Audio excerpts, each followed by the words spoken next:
ministre Gabriel Dodon-Doké donne des éclairages supplémentaires sur la convention qu'il a signée le 6 mai dernier entre le gouvernement camerounais, qui lie dans le gouvernement camerounais et l'entreprise chinoise Snotil Cam pour l'exploitation du minerai de fer de Lobé-Kribi. L'affaire fait depuis lors beaucoup de vagues et ce matin, le ministre apporte des éclairages. Gabriel Dodon-Doké, ministre des Mines, de l'Industrie et du Développement technologique, est interrogé par Serge Emebikoy. Monsieur le ministre Gabriel Dodon-Doké, bonjour. Bonjour. Le 6 mai dernier, vous avez signé avec l'entreprise Sinostel une convention d'exploitation du fer de Kribi, mais depuis lors, l'opinion publique s'enflamme. Est-ce que vous comprenez l'intérêt que bien des personnes accordent à cette convention et l'inquiétude que cette signature suscite? Je voudrais déjà dire que la question de l'exploitation des ressources naturelles en général a toujours suscité beaucoup de passion à travers le monde. Et je peux comprendre ce qui arrive aujourd'hui au Cameroun. Je voudrais néanmoins préciser que le Cameroun ne fait pas exception déjà à la règle qui veut que d'abord on conteste avant de comprendre. Le Cameroun est membre de l'initiative pour la transparence dans l'industrie extractive et à ce titre, nos contrats miniers et toutes les informations sont transparentes. Elles sont tracées et elles sont disponibles pour qui veut savoir ce qui y est contenu. Les conventions minières au Cameroun, comme partout ailleurs, comme je l'ai dit, sont régies par la loi. Et en ce qui concerne le Cameroun, il s'agit du Code minier de 2016 qui fixe tous les contours liés à l'exploitation d'un gisement minier, les droits et obligations des parties, les redistributions de revenus, entre autres. Aucune exigence ou droit ne peut être accordé à un opérateur en dehors de la loi. Et parlant justement de la convention, parlant de cette loi, en relation avec ce qui s'est passé le 6 mai, la loi, le code minier camerounais trace le cadre de toutes les conventions minières. Il n'y a pas possibilité de s'écarter du format légal prévu par la loi pour la négociation, pour la présentation, pour l'élaboration des conventions minières, dont le contenu de la convention du 6 mai est conforme à la loi camerounaise. Il se trouve simplement que pour beaucoup, la compréhension n'a pas été celle-là et nous regrettons simplement justement cela ne soit pas venu à nous pour comprendre. Justement. Alors, monsieur le ministre, il a dit à Athènes que le Cameroun a gagné 500 milliards de francs CFA. Ce montant sera obtenu au bout de combien d'années d'exploitation? Je vais déjà vous dire que 500 milliards, c'est une estimation. Ce n'est pas un montant figé, fixé, arrêté, définitivement dit. C'est une estimation qui est faite sur la base des simulations que l'entreprise, dans le cadre de son plan d'exploitation, a présenté à l'État du Cameroun. Et cette estimation peut fluctuer en fonction de la conjoncture favorable ou défavorable. Ce que je voudrais dire, c'est que ces 500 milliards contiennent un certain nombre de ressources pour lesquelles l'État du Cameroun n'est-ce pas, est bénéficiaire dans l'application de la convention, de cette convention. Et je voudrais dire que ce n'est pas exactement 500 milliards. Je ne saurais me fixer sur 500 milliards pour répondre à cette question. Je n'aurais pas dit la vérité parce qu'au bout du compte, et je suis sûr que ça ne sera pas que 500 milliards. Nous arriverons justement à ce détail-là et vous comprendrez le sens. Et si le Cameroun gagne par exemple 500 milliards de francs CFA, que gagnera l'investisseur sur la même période? Alors, écoutez, une convention, j'allais dire une exploitation minière, renferme un certain nombre d'informations, de détails, et qui conditionnent les revenus qu'il génère, les revenus générés par cette exploitation. Parlant de notre sujet, le Cameroun a donné à la société, attribué à la société Sinostil, à Lobé, d'abord un permis de recherche. Ce permis de recherche, n'est-ce pas, a généré des coûts pendant cette phase de recherche. Je dois vous dire que c'est depuis 2008 que le premier permis de recherche a été attribué sur une période d'abord de 3 ans, ensuite renouvelé 2 ans, et enfin renouvelé 2 ans. Donc c'est sur 7 ans que sur ce prospect, le travail aura été effectué. Les dépenses ont été effectuées. Et en phase donc d'exploitation, ces dépenses sont récupérées. Parce que la recherche minière est faite au risque et péril du chercheur. Il trouve, tant mieux. Il ne trouve pas, tant pis. L'État du Cameroun n'a rien à lui rembourser. Mais maintenant, quand il a trouvé, la priorité est au remboursement déjà des dépenses effectuées dans le cadre de cette recherche. Par apurement progressif dans la phase d'exploitation, n'est-ce pas, sur la production, justement. Donc, qu'est-ce que la société va gagner? Elle va gagner ce que le résultat d'exploitation lui permettra de gagner, déduction faite de toutes les charges qu'elle aura exposées, n'est-ce pas, pour obtenir ce résultat-là. Je ne saurais vous dire de manière figée qu'elle va gagner ce montant, elle gagnera tel montant, mais nous disons que sur la base des simulations qui ont été faites, et comme je vous ai dit, le gain est tributaire de la conjoncture. Elle peut être favorable à un moment, elle peut être défavorable à un autre moment, mais ce qui est sûr, sur le plan légal, les dispositions ont été prises pour que tout ce qui doit être fait dans le sens d'aménager et de protéger les intérêts de l'État, protéger l'environnement, protéger les intérêts des populations riveraines, toutes ces dispositions ont été prises. Autre préoccupation, non de moi, monsieur le ministre, l'entreprise qui a exploré le site, c'est elle qui veut également en faire l'exploitation. C'est également cette entreprise-là qui déclare ce qui sortira de la mine.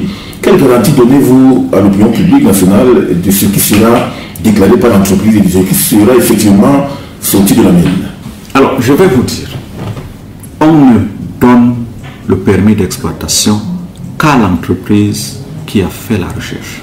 Et la recherche est faite suivant les principes reconnus dans le métier et les résultats sont certifiés par des cabinets spécialisés reconnus à travers le monde et les résultats sont soumis justement à des vérifications par ces cabinets avant d'être présentés à l'État du Cameroun.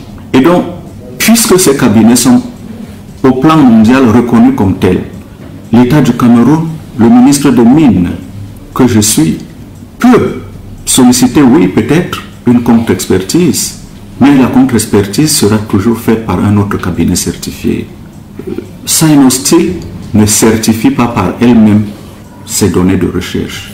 Les données sont certifiées par des cabinets spécialisés et ce n'est qu'au regard du rapport certifié des cabinets spécialisés que l'État du Cameroun peut donner crédit à des déclarations faites sur le plan, n'est-ce pas, du contenu justement du rapport de recherche sur un prospect minier.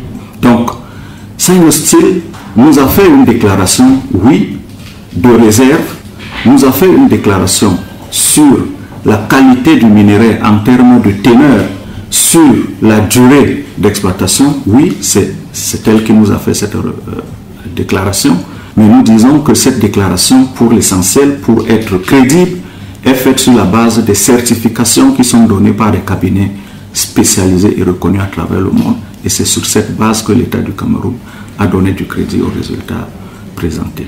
Bien, il y a à l'heure actuelle 2 parlementaires d'opposition camerounaise qui ont commis des tribunes libres ces derniers jours et qui ont carrément crié de balles, monsieur le ministre. Est-ce qu'ils ont notamment relevé le marché des dupes où le Cameroun sera perdant? Qu'en dites-vous, monsieur le ministre? Alors écoutez, soyons sérieux, soyons sérieux. J'ai vu tout cela, et je voudrais que les uns et les autres arrêtent de distraire les populations, de distraire le peuple. Nous sommes sérieux, nous parlons de la mine. J'ai vu des calculs, j'ai vu des simulations, j'ai vu tout ce qui a été fait, j'ai vu même des tableaux sur lesquels des démonstrations ont été faites.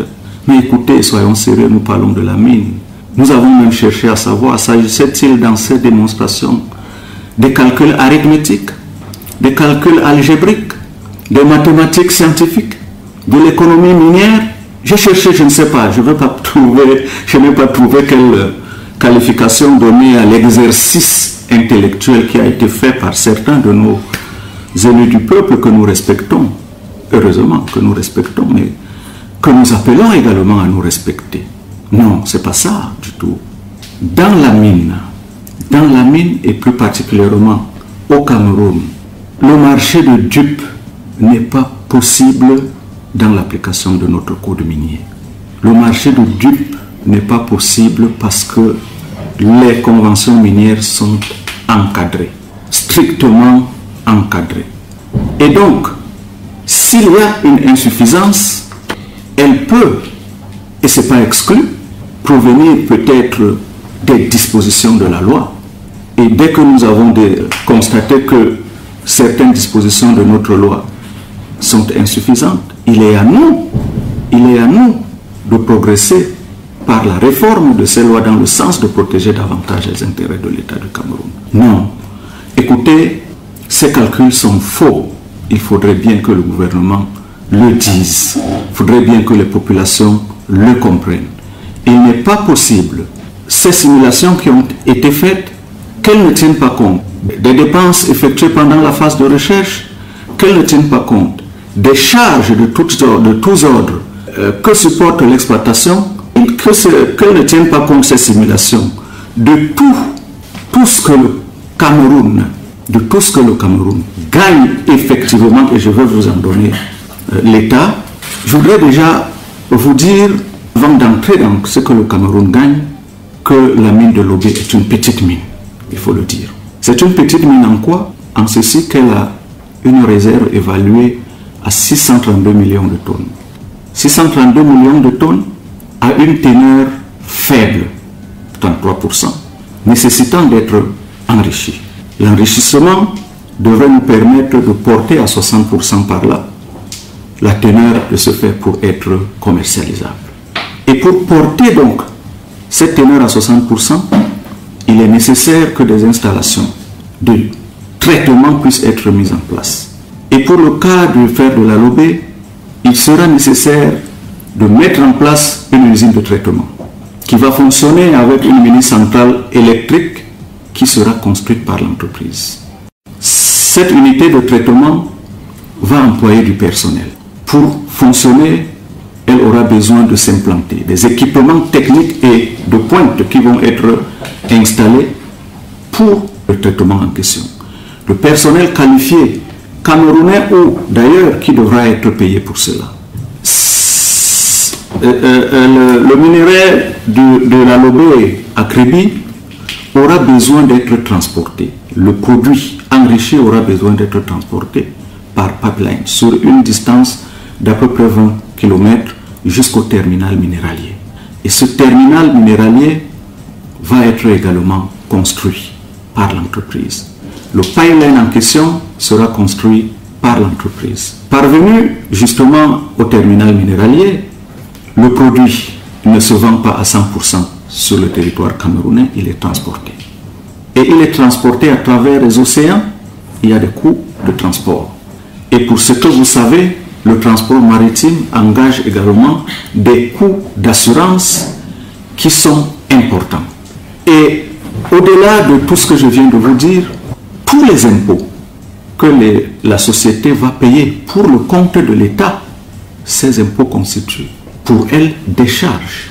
Même si pour nous, l'État du Cameroun, nous serons satisfaits d'avoir encaissé au titre de cette exploitation, dans le cadre de cette exploitation, des impôts, pour l'entreprise, c'est des charges à intégrer. C'est des charges à intégrer. Alors, dire simplement et de manière tranchée, en calcul arithmétique, dans une économie minière, d'une activité minière, ce qu'on peut gagner de manière simpliste serait de très mauvaise foi et je voudrais appeler les uns et les autres à la retenue. Non. Le droit minier n'est pas le droit de la famille, que les juristes m'excusent, ce n'est pas de l'insulte. C'est facile à dire. L'enfant né dans le mariage a pour père le mari de sa mère. C'est facile à dire et aisé à comprendre. Mais faire un calcul, 1 plus 1 donne 6 et puis le résultat s'étend dans le droit minier, dans la pratique minière, dans l'économie minière, c'est trop osé. Et j'ai envie de dire, il y a de la mauvaise foi, parce que je ne veux pas aller jusqu'à dire, il y a de l'ignorance. Non, il n'y a pas d'ignorance, il y a peut-être de la mauvaise foi, et que les gens se retiennent. Nous allons bien poursuivre cet entretien avec le ministre des Mines, de l'Industrie et du Développement technologique, Gabriel Ndondo Ndoké, qui s'explique relativement à la convention minière signée entre le Cameroun et l'entreprise chinoise Sinotel Cam SA. C'était le 6 mai dernier. On vous propose la suite de cet entretien avec Serge Mebikoy dans quelques secondes. C'est vrai que le droit n'est pas le droit de la famille, et c'est que vous l'avez énoncé, mais quelle assurance donnez-vous aux populations locales qui ont déjà lu amplement ces différentes positions commises par ces hommes politiques d'opposition camerounaise? Alors, les populations locales sont prises en compte dans ce qui va être fait. Il y a un contenu local qui est bien défini dans la Convention. Il y aura des investissements directs suivant les cahiers de charges qui vont être définis. Il y a des bénéfices liés, je voudrais vous les énumérer. Déjà, vous avez l'emploi. Et je vous disais que c'est un petit gisement. C'est 600 emplois dans les projets miniers, les grands projets miniers à travers le monde. C'est pas 600 emplois qu'on mobilise seulement. Mais 600 emplois, c'est déjà beaucoup. Ça contribue à résoudre le problème d'emploi. Les jeunes en ont besoin. Et comme je vous disais, la mine de Lobé, elle est petite parce que dans l'échelle de grandeur, je vais vous prendre un exemple pour que vous compreniez dans l'ordre de grandeur. En Afrique, nous avons un gisement en République sœur de Guinée, qui est appelé ce gisement, cette mine Simandou, qui a une réserve évaluée à 2,4 milliards de tonnes de très haute teneur. La simulation qui est faite, la projection qui est faite est pour que le minerai soit exploité à hauteur de 100 millions de tonnes par an. 100 millions de tonnes par an. Et sur une durée de 40 ans. Nous sommes à Simandou. Lorsque nous rapprochons cette échelle à la Lobé, l'exploitation annuelle ici est estimée et évaluée à 10 millions de tonnes par an de fer de faible teneur, 33%, à enrichir jusqu'à 60%, comme nous l'avons dit. Ce qui nous porterait à un peu moins de 4 millions de tonnes par an, comparé à 100 millions de tonnes par an. Et je vais vous dire, peut-être ça anticipera sur une de vos questions, les revenus d'hommes que nous espérons de la mine de la Lobé ne sont pas comparés avec les grandes mines que nous voyons à travers le monde. Parce que notre minerai est de mauvaise qualité et il est comment dire, et la réserve elle-même est de moindre envergure par rapport à d'autres gisements. Maintenant, nous revenons aux retombées. Nous avons parlé de l'emploi, nous avons le transfert de technologie, parce que ces jeunes qui seront formés là-bas, ils vont embrasser de nouveaux métiers.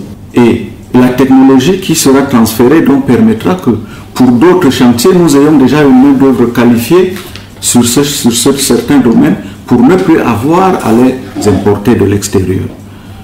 Nous avons les investissements directs qui vont être faits dans la zone et même les sous-traitants, les entreprises, les PME camerounaises qui vont traiter directement avec cette entreprise trouveront là-bas une opportunité sûre pour, n'est-ce pas, se trouver des revenus. Vous avez les infrastructures socio-culturelles qui vont être construites sur place. Vous avez l'environnement même qui, c'est vrai, c'est une activité minière, mais il faut dire que la société, elle aura à payer des droits qui vont, comment dire, des droits pour l'État, à savoir pour les 20 premières années, comme nous avons dit. Pour les 20 premières années, chaque année, nous aurons 14 milliards de taxes ad valorem, 1,4 milliard pour le compte spécial développement des capacités locales, 2,8 milliards par là dans le cadre du partage direct de production entre l'exploitant et l'État du Cameroun. 4 milliards, plus de 4 milliards au titre de la taxe à exportation des produits, j'allais dire taxe à l'exportation, et 13 milliards par là au titre des droits de concession domaniale. Pour vous dire, ainsi que je vous l'indiquais, ces chiffres ne doivent pas être figés. Ils seront tributaires de la conjoncture. Parce que les calculs dans le domaine minier, les plages sont larges et les résultats ne doivent pas être pris comme étant des résultats de laboratoire microbiologie. Ce n'est pas possible. Donc, à tout casser, pourrais-je dire, si on y ajoute la part que l'État gagnera au titre de partage de dividendes sur les résultats commerciaux, que l'entreprise va réaliser, on ne devrait pas être en deçà de 34-35 milliards par an. Mais tout ça, ce ne sont que des estimations. Mais dans l'ordre de grandeur, ça devrait osciller à plus ou moins quelque chose et l'État veillera à ce que sa part soit préservée. Cette part-là soit préservée. Alors, monsieur le ministre, l'on parle d'une extraction des minerais et le transport par pipeline vers les bateaux pour une exportation. De manière concrète, à quel type d'investissement s'attend-on? Alors, maintenant, vous parlez de la consistance de ce projet. Qu'est-ce qui sera investi pour parvenir justement déjà à l'extraction, à l'enrichissement, au transport de ce minerai? Alors, le minerai devra déjà être extrait du sous-sol. Et ça nécessite la mobilisation d'un certain nombre d'équipements pour le faire, d'expertise pour le faire. La construction d'une usine d'enrichissement de 10 millions de tonnes pour parvenir à 60 millions. C'est une usine toute faite qui sera installée et qui va fonctionner comme toutes autres usines avec du personnel et qui permettra donc que notre minerai de faible teneur soit porté à une teneur commercialement tenable. Mais une usine fonctionne avec de l'énergie. Et l'environnement d'exploitation de la mine de fer de Lobé ne dispose pas tout de suite d'un approvisionnement suffisant en quantité et en qualité en énergie. C'est pourquoi l'entreprise aura à construire une mini-centrale à gaz pour faire fonctionner cette usine-là. Tout ça, c'est des investissements qui coûtent. Alors, outre cette usine, comme je l'ai dit, le transport va se faire par pipeline et ça sera construit par, comme je l'ai déjà dit, construit par l'entreprise sur 20 km jusqu'au terminal minéralier. Et parvenu au terminal minéralier, justement, ce terminal minéralier qui sera construit par l'entreprise, c'est un quai spécial qui n'est pas, n'est-ce pas, qui n'est un quai spécial qui n'est destiné qu'à l'embarquement et au débarquement des produits miniers. Donc tout ça constitue des infrastructures qui vont meubler justement ce projet-là de construction, j'allais dire d'exploitation de fer. Certains groupes de lecture font prévaloir la thèse suivant laquelle cette convention a été accordée pour 50 ans, pour d'autres 20 ans, et certaines autres encore 10 ans. Quelle est finalement la durée de ce contrat? Très bien. Nous restons dans les normes mondiales de présentation de rapports déjà d'une recherche minière. Lorsqu'une entreprise minière attributaire d'un permis de recherche parvient au terme de ses activités de recherche et doit présenter ses résultats, il y a des canons de présentation. L'entreprise doit dire quelle est la réserve globale, évaluée en millions de tonnes. Si elle ne le dit pas, le rapport est mal présenté, il n'est pas acceptable. L'entreprise doit donner la teneur moyenne du minerai trouvé. Pour que le gisement puisse être évalué,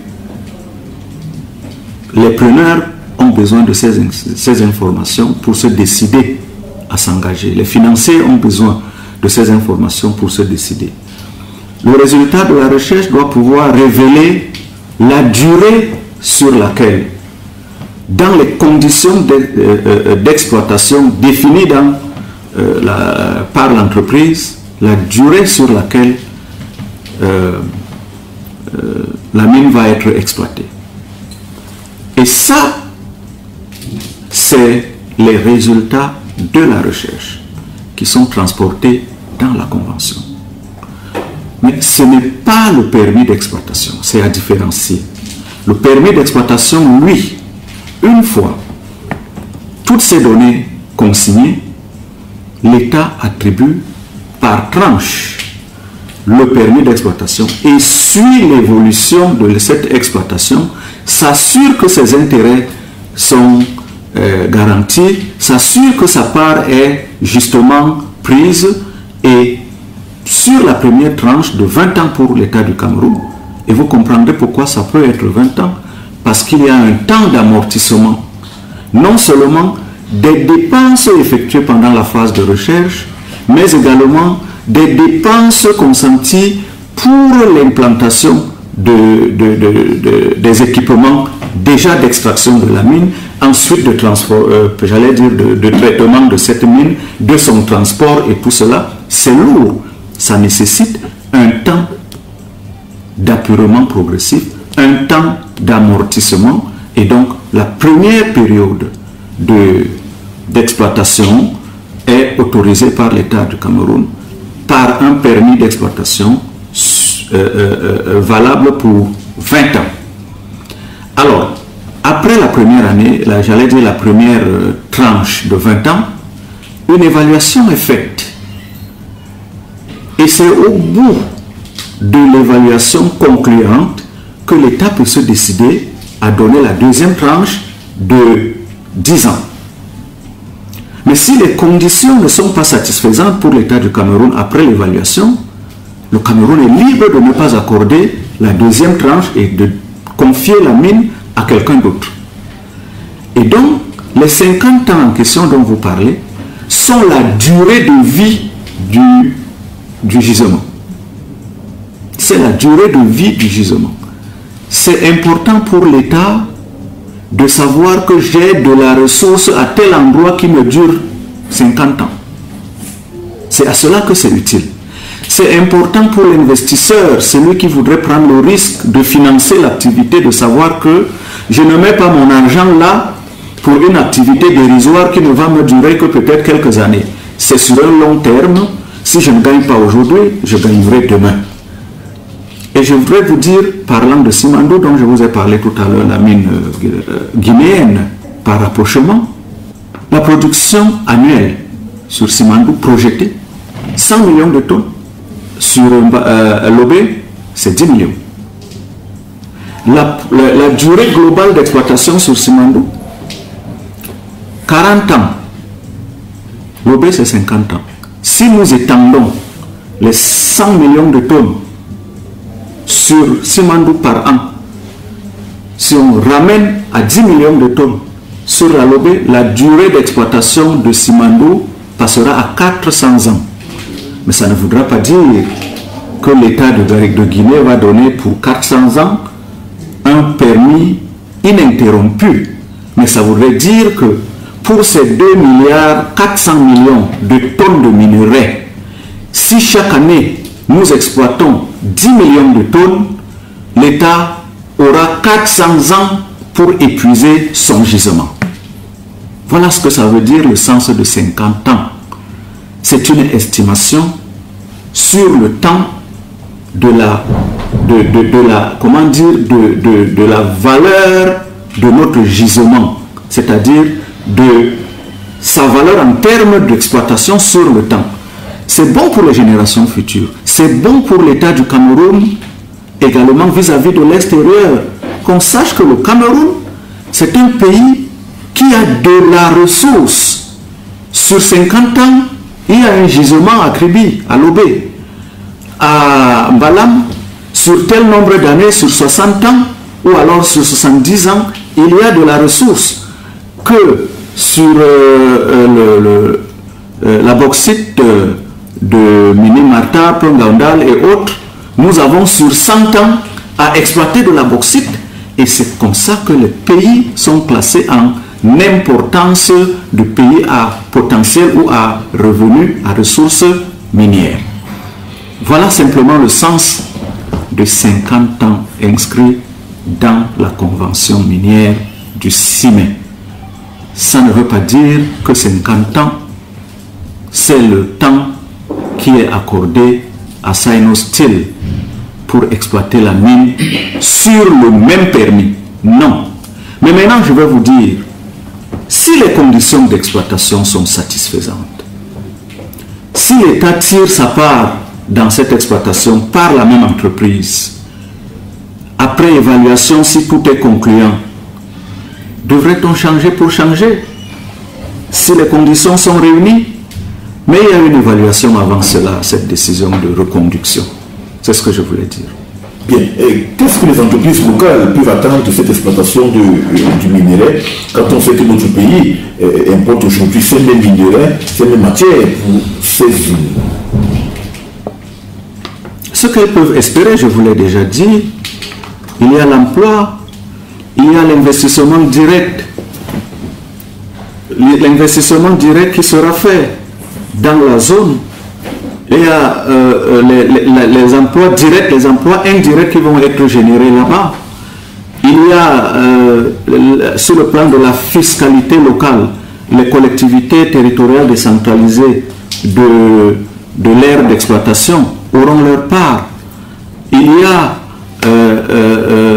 l'environnement, c'est vrai, on va nous dire qu'une exploitation minière dégrade l'environnement, mais les dispositions sont prises pour que cette dégradation soit compensée par une redevance qui va être versée par l'entreprise pour le rétablissement justement de cet environnement, si tant est que l'entreprise ne le fait pas d'elle-même.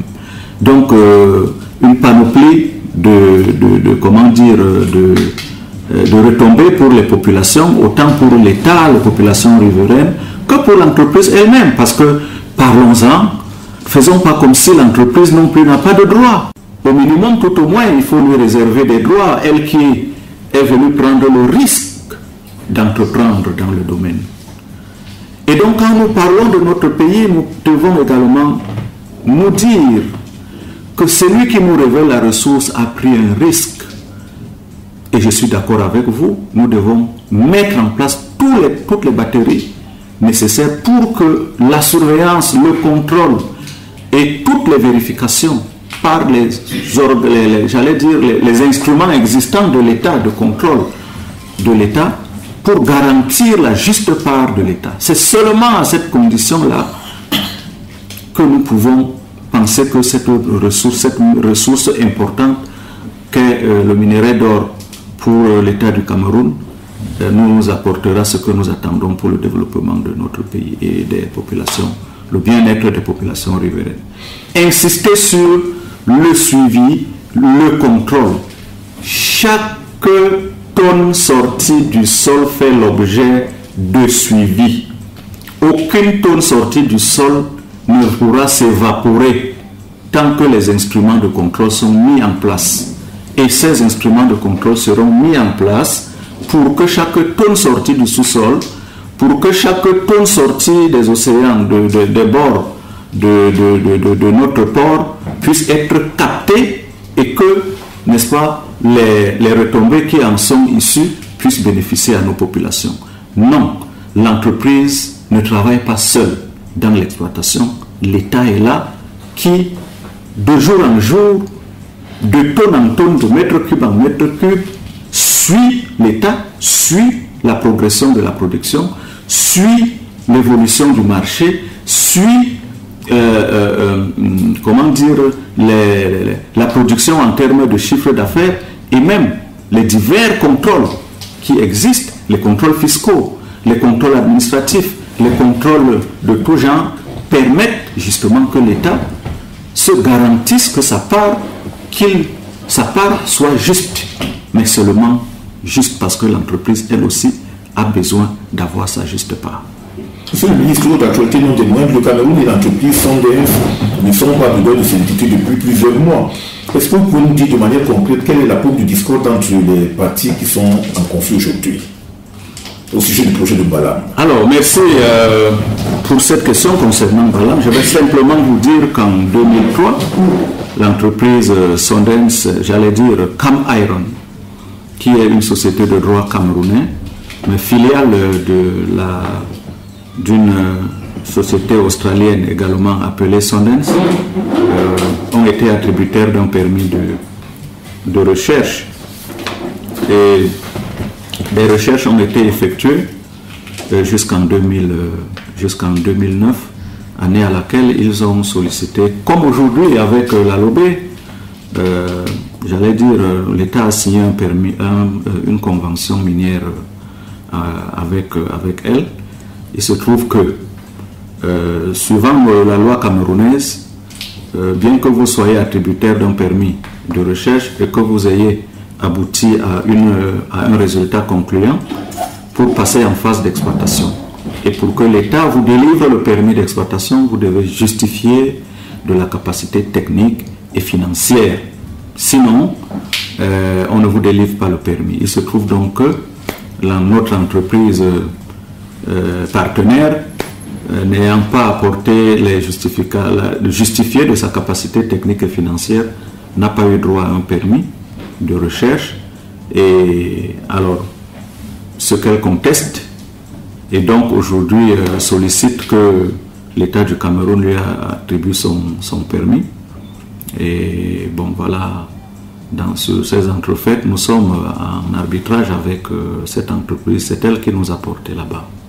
Ils sont bien demandés au Cameroun de payer 94 millions de francs CFA.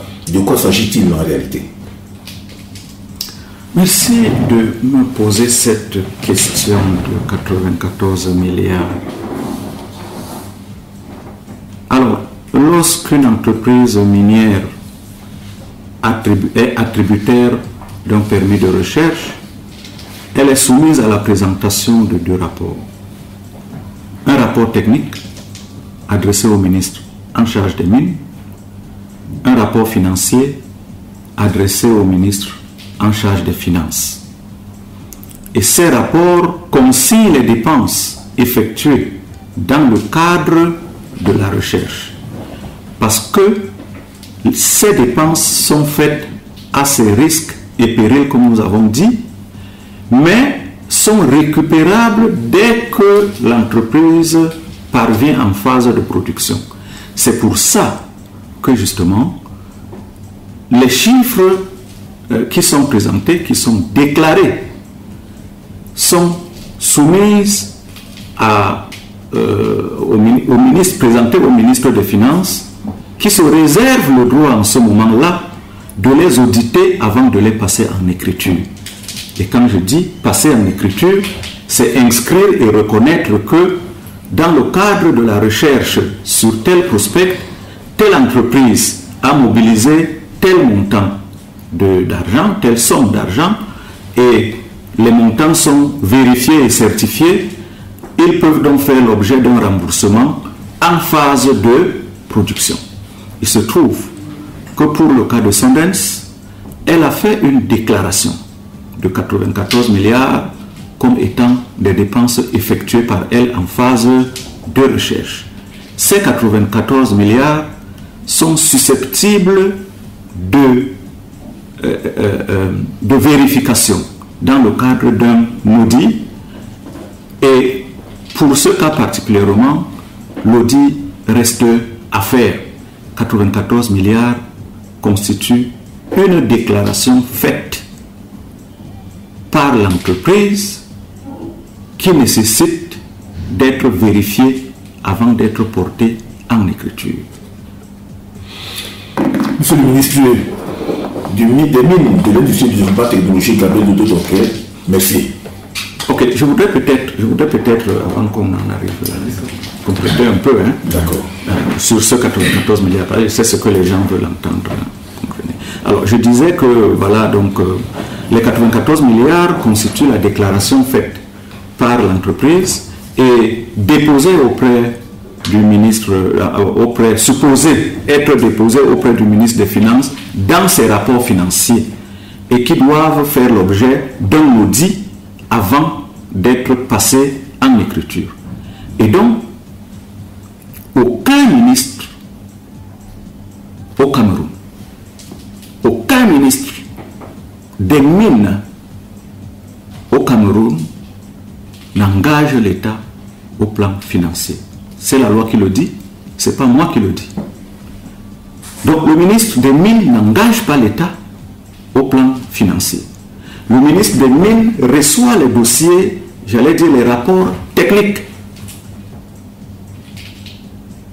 Les rapports techniques des activités de recherche minière et est mis en copie des rapports financiers dont le destinataire est le ministre des Finances, qui lui est seul habilité en dernier ressort à valider les dépenses présentées pour être remboursées en phase d'exploitation. Donc, un ministre des Mines ne saurait dire et confirmer ou certifier des montants qui seraient issus d'une recherche minière et qui devraient faire l'objet d'un remboursement par l'État si ces montants ne sont pas audités sous le contrôle absolu du ministre des Finances à travers des audits soit internes, soit externes par des cabinets spécialisés avant de parvenir à la fin, n'est-ce pas, à une certification et à une inscription en écriture en vue pour le futur, arriver en phase d'exploitation d'un remboursement par amortissement progressif. Est-ce que le ministre des Mines a armé sondés contre l'État du Cameroun? Écoutez, le ministre des Mines, comment ferait-il pour armer, j'allais dire, un adversaire si nous sommes déjà parvenus à un stade contentieux? C'est un adversaire dans ce contentieux. Le ministre des Mines ne saurait le faire. C'est facile à dire, mais il faut le prouver.